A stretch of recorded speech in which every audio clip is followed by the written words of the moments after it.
Welcome, everyone. This is Coffee with a Founder. I'm Beck Bamberger, and we have this little show because we like to know what's going on inside the minds of the crazy people that build venture-backed companies. And we don't want to just be here of like, well, what was your term sheet like? Like, no, we want to hear more the nitty-gritty things, the more interesting things. And Eli, you're here to play with us. So I'm excited to chat with you today. I'm excited. Thank you for having me. I just had a matcha, so I hope I'm not breaking too many rules already. No, I don't But have the we'll have coffee. It's fun. too late in the day here, so no, exactly. So first off, you're Eli Wachs, CEO, co-founder of Footprint. Let's hear quickly what Footprint is working on. You said actually, well, before we just got on here, you like things are going very well, and I like your quote: "Pressure is a privilege." I'm stealing that. Pressure is a privilege. Yeah, Pressure is a footprint. privilege. Yes, go ahead.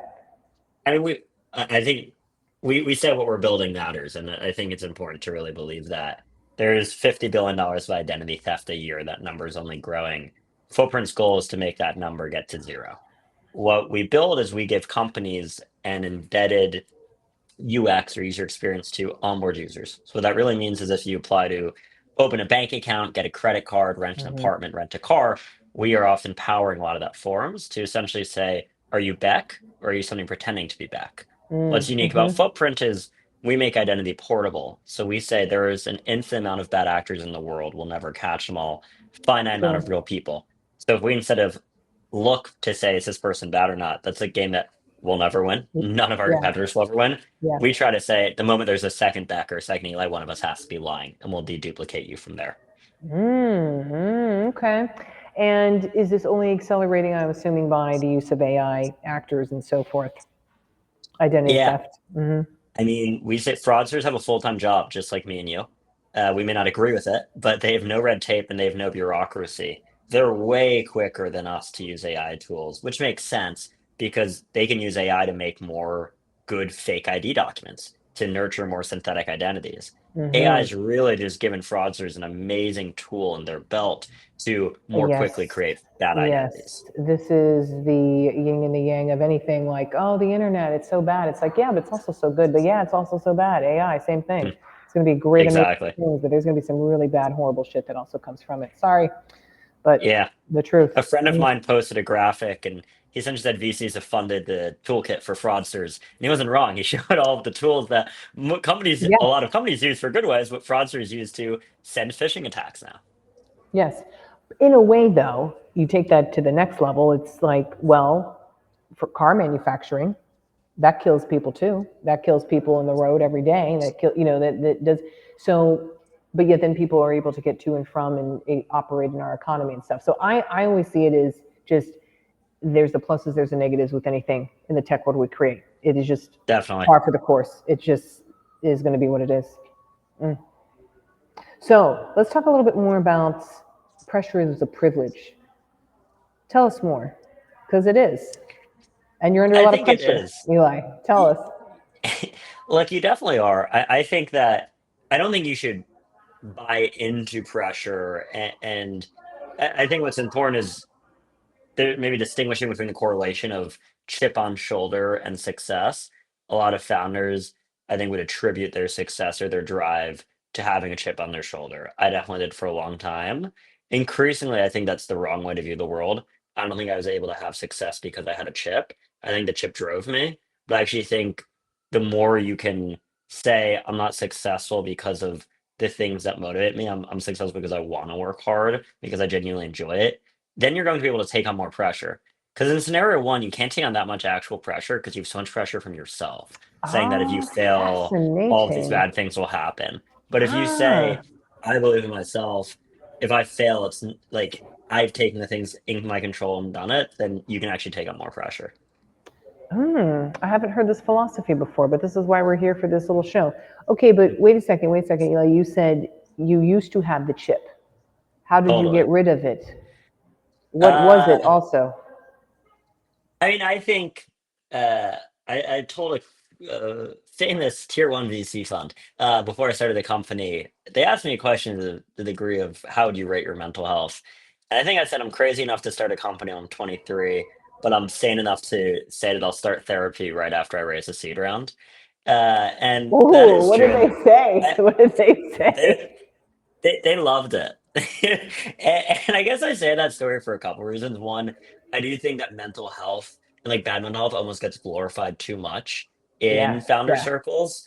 yes. There's definitely a correlation of founders and bad mental health, and I think I under that's not fully correlated. I think it's almost a or not fully causated. I think they're understanding correlation. I do think VCs are drawn to that, right? They're drawn to this like manic Stanford kid who like isn't Hmm. sleeping and wants to start a company. That's me. Two of my very good friends from college and roommates at Stanford also fit that profile. We've all started companies.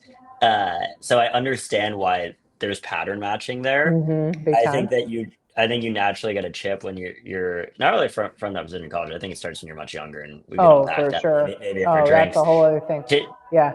I think a big learning though is when you start a company, so much of your self-worth can be tied up in the success of that company. And you really begin to think that success will lead you to a destination, and that destination's happiness. And I think for a while that can maybe propel you. It can propel you to work hard. It can propel you to try to work smart. I think that has a limit though, and it's capped naturally because one, there will always be another milestone. So you're going to start realizing at some point that you've tricked yourself because you're actually presenting yourself a scenario that will never bring you happiness. But two, you'll also realize that you're then making short-sighted decisions because you're afraid of failure. And what got you very far in Mm-hmm. life was this ability to outwork and take risks. But you actually stop you when you start a company, I actually think that there are so many risks that you should be taking that you stop taking because you already think you've taken this risk and you're protecting it. But at the end of Mm, the day, you're just at the beginning. And the quicker you can get to a point where you say, I really like doing this. I genuinely enjoy it. There's nothing else I'd be doing. Nobody's forcing me to do this. And I genuinely love it. yeah. Then you're happy now. And then you don't need to make short sighted decisions for the company. There are going to be moments that will suck, but Oh, that's true yeah, for for any sure. job. For sure. But then the long term can be you making decisions that are the longest view in the room. And that's when you're going to be most successful. Mm-hmm. Oh, I call this the success slump. How many people do you know? I'm sure Eli, that like, oh my gosh, they sold the company, they got 70 million, they're miserable. They're Yeah. miserable. Like there have been blogs and there have been posts and things about this of like, okay, you don't have your purpose, you don't have your identity. It was taken from you because it was your whole company. Okay, now it's gone. It got bought, and you're kind of drumming your fingers and just going, what's happening? Which I think it, but I think it's because, to your point, that is the thing you're driving so much towards, thinking, oh, once I get to the top of the mountain, then there's my success, hence my happiness. And you get to the top and you're like, oh, another mountain. Okay. Yeah. I completely agree. I make the analogy that building a company, you're essentially painting and you've been given Mm. I'm also a terrible artist. My worst grade in life was eighth grade art, so it's a weird analogy that I like. But I say you're the artist and you've been given a easel of paints. So Yes. the end painting will very much be determined by your qualities as an artist, but also can be determined by the paints you were given. And I say this in that at the end of the day, I was just reading a really great write-up on Stripe. And one of the theses was at the end of the day, yes, these guys are brilliant. Collinsons are amazing. If they ever hear this, I worship you guys. Great, But they said great, at the great. end of They the will. day, They will. if you built exactly, if you built just the company when payments went online, you were probably, as long as you didn't start really messing things up, you had a lot more runway to build something massive. For And sure. I don't say that to say it's out of your control, but I said them both in the high success scenarios and the low success scenarios you should more so probably be reflecting on your caliber as an artist. And that means you need to love the parts of you that give you the potential to be a successful entrepreneur because that's what everybody else sees. I do stand up comedy on the side. It's my favorite hobby. Oh, I And love it. How fun. Oh, it oh, was, oh, tell us yeah, more. we'll get into it. Yes. For me, it in a way became kind of a challenge for my therapist at one point because I used to do comedy and I loved it. And I was at a point, maybe a year and a half into the company where I just wasn't feeling great. And I think part of it was because I had instead of looking at the different parts of me that I think make me a good founder and I think give me the ability to hopefully succeed, I just summed up into the success of the company. And my therapist and I spoke about the idea of, well, what are the things that make me good? And one of them is I said I miss making people laugh, and I'm not trying to sell them a B2B SaaS product. And I genuinely meant Mm, it. mm. And when I do stand up, it's so much joy for me just getting to do something that isn't going to a 5-year plan. I have a set about getting people to break up. on the Intrepid, which is a retired aircraft carrier in New Oh, York. wow. And I've Wow. had a good amount of people break up now with their partners on the Intrepid. And I'm not getting joy from the breakup, but I'm getting joy from the fact that that's something I've created that has no purpose other than kind of humor. So You know what though, may I you need say, hobbies. there that you need outlets, you need hobbies. I do all types of stuff like Krav Maga, helicopter flying, crisis death work for the police. Yeah, like you got to do your other things. And also, I would like to tie because maybe you have unpacked this, but in a way, stand-up comedy is another pitch. It's a pitch for laughter. You're bidding for a response. In this case, you're I not think pitching for $5 million, $20 million, because but it is also a form of a pitch. you're spot on. I say that I think I'm better at comedy than running the company. When I think about the time I put into each and the result, like I think if I put in as much time to go, but part of that I think goes to what we spoke about earlier, which is if you're afraid of failure, you're going to be worse. When I do stand up, I'm not afraid. It's not my job. It's not my livelihood. I'm not worried about somebody in the crowd hearing me and booking me the next week, and it lets me be really free. So you're right, it's totally a pitch. But what's interesting is I often will just write a new Low set stakes every though. 6 months. Oh, It's low okay. stakes. Low All right, stakes. A laugh. most You want to laugh. comics, All right. You I want want to to. laugh. Oh, trust me, I care. I'm very competitive about my set being Of the course. best of all the Of sets course. that night. Please don't get me wrong. But what's interesting, if you speak to most comics who do it full time, their life's work is their 5 and then 10 and 15, 20 minute set, and they're constantly iterating Yes. it. Versus Yes. for me, I just enjoy writing new material. That's a bit of what you can do when I'm not afraid of that failure at all. But you're right, it's a pitch. It is a pinch. However, back to like you got to have hobbies, you got to have the other outlets in our career in the work, and like you're going into pitch a VC. Yeah, your butt's on the line because this is your career and your livelihood. Okay, when you're doing the hobby, your butt's not on the line. It's not you fail miserably. Who cares? You didn't get the laugh. You fell off the wakeboard. What whatever. You're It's not. like low stakes. You know what it is in a way? I haven't like talked with anybody about this, but it's just like low stakes failing, and it's totally fine because there's nothing on the line. There's nothing on the line. Yeah, Like what? Somebody walks out of your set. Who cares? exactly. It's not a hundred And you million need dollars on the both. line. Yeah, You need both ends of the spectrum. I'm not here saying if you find a hobby you really like, you'll make up for the pitches. this 'Cause I is think on the this flip is true. side, This is true. Yes. but they're important. One of my dear friends, close mentors, he said if you're ever in a rut, when you're running a company, go and pitch VCs. And that may sound very strange, but he's like, when you're in the room, because I love many VCs, but you often forget We when you're all not do. pitching Hmm. that there are many VCs that you'll get in the room and you'll be 5 minutes in and you'll realize No. this guy or this gal has no idea what we do. And they're asking insulting questions from Yes. the 1 minute cursory glance. And that's when you start defending yourself and start digging deep and re-getting that chip, which you should still tap into when you need it. And he has this belief that go on the road and meet in person with VCs and customers and remember why you started this. And I think both end of the spectrum can be very true. Remind yourself what great looks like. Wake up and have a little nerd Super Bowl. Go and pitch your heart out. Nerd Super Bowl. Also, one of our favorite sayings is just always be the buyer. If the energy is I'm the buyer, you are pitching me for me to take your money. It's very well said. This is Yeah, you different. you And need to please, be please, confident. please, and this was on another episode with like the black cat versus like the puppy dog or golden retriever. Like, please, please give us money. Please give us money. Being like, I don't know. I'm seeing 20 of you later today.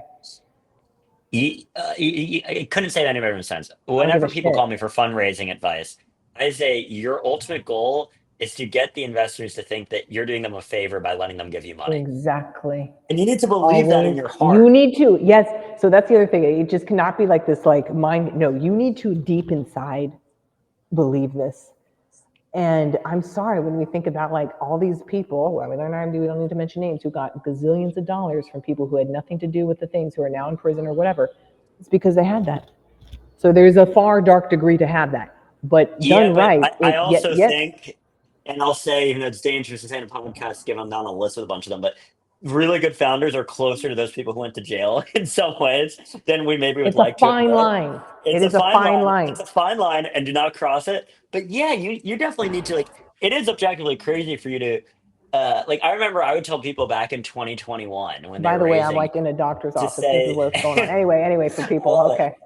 yeah, I'd say you should say something to the degree of, you know, that sounds like a fair offer. But I've been speaking to some of the crossover funds that are now being early stage, and I've been surprised by some of the numbers they're throwing out. And you're essentially acting really philanthropic that you're delivering terrible bad news. But it's the Exactly. same thing for sales. You can't beg your champion to go and bring you. It should be, I can't wait to get you promoted. This is great. Whenever we all of our customers get promoted, you're so lovely. I cannot wait for you to get the promotion. That's how everything has to be. And I say we often talk about creating urgency. Time kills deals. I think the other way to view it is how do you remove barriers? And removing barriers also A comes from hundred that of, percent. oh, we're making you build that business case easily. Oh, 100%. My business partner in our fund, Regina Bernal, she said earlier this week, it was so perfect. Urgency in inputs, patience in outputs. And I really like that. It's like, yeah, take all the action, do all the things, but then it's like, okay, now we see what chips fall into place. It's well said. My co-founder Alex, I think, is amazing with this of understanding where we want to go and being very patient and flexible about, well, what are the different stakes we get there? Because I'll always Yes, call him and I'll say, okay, this customer, they want to do X. yes. And he'll always say, well, what do you or them mean by this? And I'll say, it's a great question. You should chat with Mm-hmm. them about it. And I think you do need both of that. Mm-hmm. How'd you meet your co-founder? Through College? luck, actually, Yeah, go luck, well. No, going luck. back. I you make your own luck. You Going do, back you do. to the Collinson brothers, actually, Stripe released an identity product, and my co-founder Alex, he'd sold his last company. He went to MIT, so we went to different colleges, and he was thinking about what he wanted to do next. Stripe released Stripe Identity, and he didn't think it was the best identity product, and he sent Pat a cold email saying, "Hey, have you thought about building this a different way?" Pat never replied, but then he reached out to a friend of his who worked at Stripe saying, can you introduce me to Pat? And around that time, Index, who had our seed round, introduced me to that guy. And I met with him and he said, you should meet my friend Alex. He just emailed me about something similar. And within 10 minutes of speaking to Alex, after speaking to 50, 70, I don't even know how many people who I was thinking about founding the company with, it was so obvious that I wanted to and I needed to build this company with him. I think I was in Miami at the time. It was like dead of winter, December 28th. And I said, where do you live? And he said, Boston. I said, great, I'll be there tomorrow. And I booked a flight or train or whatever. And Okay, we went on can a we 4 hour talk about walk. something? Eli, this is what I love, and I'm discovering this more on doing this podcast, which is why I'm having so much fun, which is like the dating, the courtship of the founder, the co-founder is profound. It's like it really, if you told me that was your wife or your husband, whatever, like I'd be like, what a romantic story, right? Like, great, I'll see you Yeah. tomorrow. Boom, I'm booking a flight in the middle of a horrible winter, Boston, horrible. Like, wow, there's really Like, something and to say about like the romantic, and I don't mean it to like it's not romantic. It's just there is a like, oh my it's a gosh, it's courtship. you. It is a courtship. Totally. Let's do this. I'm serious. I'm coming to you the next day. I Yeah, think I it's think the really funny something. thing is it's a courtship with reference calls. Yes, it is. You know, we both By the introduced way, each other. it should be. I think the other way Yeah. too. Mm, Yeah, yeah, mm. that'd be fun if you can speak to a couple former exes of the people who you're seeing, Or just hear friends, about the like reviews. friend vetted, whatever. But Yeah, that's true. You probably would want to be with somebody who's well liked by their friends. It'd be a red flag if they had nobody who they could introduce you to vouch for in their life. It's true. Founder dating's a real thing. Their first round has a list of 50 questions or so, I which know is they have a funny great because template. New Yeah, York Times has 50 yeah. questions to fall in love. My governor and I 36, totally went through 36. them. Yep, 36. yep. There, I know the there's a reason I 36. started I the know the company. I'm 50. not in love. I don't Yeah. know the exact number, but yeah, it's worth going through because I think It there are is. questions in there that should be like you should agree on, and if you don't, look in the mirror. But yeah, it should be. It Man. also should be you should both bring very different skills and just have a ton of mutual respect. People ask how to Alex and I divide up roles. I say very simply, I'm locked out of GitHub, he's locked out of HubSpot. And Alex, with that said, Alex is way better at selling. Alex can sell. I have no idea how to code. So he's way more talented than I am in general. But I think it's true that you should be doing the Shardul who led our seed on Index gave me, I think, really great advice, which was you want to find someone who you want to go 50-50 with, because if you believe that much in yourself, your bar is going to be so high. So whenever I meet people who say, I'm starting a company, I've had this idea, I maybe want to give out like 10, 15% equity, I said it's a terrible idea. because however Yeah. much time you think you've spent on this today and however good you think you are, you're at literally mile zero of a multi marathon race. Find the person who blows you away. Similar to marriage, where it's like, I'm lucky this person works with me. Again, always be the buyer. Yeah. Back to that. Oh, Eli, man, we're doing this show and it's like only meant to be like 20 minutes, like a little snackable type of thing. But nah, damn, I'm like, I know I could talk to hours with people, but this is like all the time we have for today, Eli. Damn. This was But a this was blast. so good. I So appreciate you having me. juicy. This was great. Gosh, keep doing pressure is a privilege. Keep doing that stand up, I Eli. appreciate it. Oh Beck, my thanks so gosh. much for having me. This is great. Everyone, this was so fun. Eli Wachs, CEO and co-founder at Footprint. Check them out. Be checking to make sure there's no digital twin of you being cyber stalking and being fake in the world. Thanks, Eli. There we go. Thank you.